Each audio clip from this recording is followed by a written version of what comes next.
Remember the three wise men? Well, you shouldn't, because no one ever said there were three. Some people think there were 12, and they weren't wise men. They were magi. And this is important because a magi isn't just a magician. In fact, the word magician came from the word magi, which came from the Greek word magos, which came from the Persian word magupati. Magupati? Magupati is a title that loosely means priest, but a Zoroastrian priest. Zoroastrian as in like Legend of Zoro? No, as in one of the world's oldest organized religions, as in the basis for the character Zarathustra, based in the worship of Ahura Mazda, the Lord of Wisdom. And one of the main influences of Abrahamic religions, Gnosticism, Greek philosophy, and it's over 4,000 years old.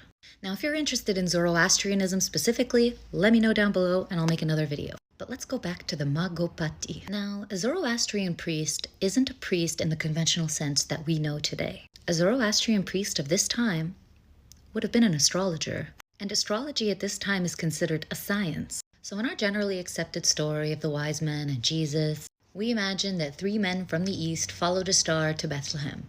But that's not actually how the story goes. We've only agreed that there are 3 wise men because there are 3 gifts. And during the first 1,000 years of its inception, Christianity had a lot of global aspirations. So they created this narrative of 3 multiracial, mysterious men that came from India and Babylon and Persia. But let's see what the Bible actually says.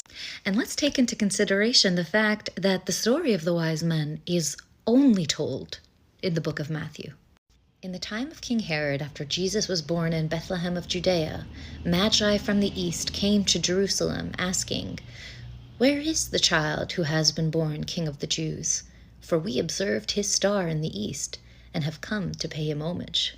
Did you hear that? Magi. Not 3 magi, not half a dozen magi, just magi. And they didn't follow a star, they saw his star. Now, first of all, to observe his star in the east means to observe the star in its rising. And what we know about Persian astrologers of the time is that they were extremely talented. The Babylonians invented astrology, but it is said that the Persians elevated the science. And what the Magi observed was an astrological sign that the new age had arrived. But what do you think? Side note, should we also talk about the origins of astrology? And FYI, the early church considered astrology as a demonic practice. And that's probably why they got rid of the word magi and replaced it with wise men. And then later on replaced it with kings, so that the story became that Jesus was visited by 3 kings. But why? Why is astrology demonic? Is it because understanding it would help us understand ourselves and make it harder for us to control?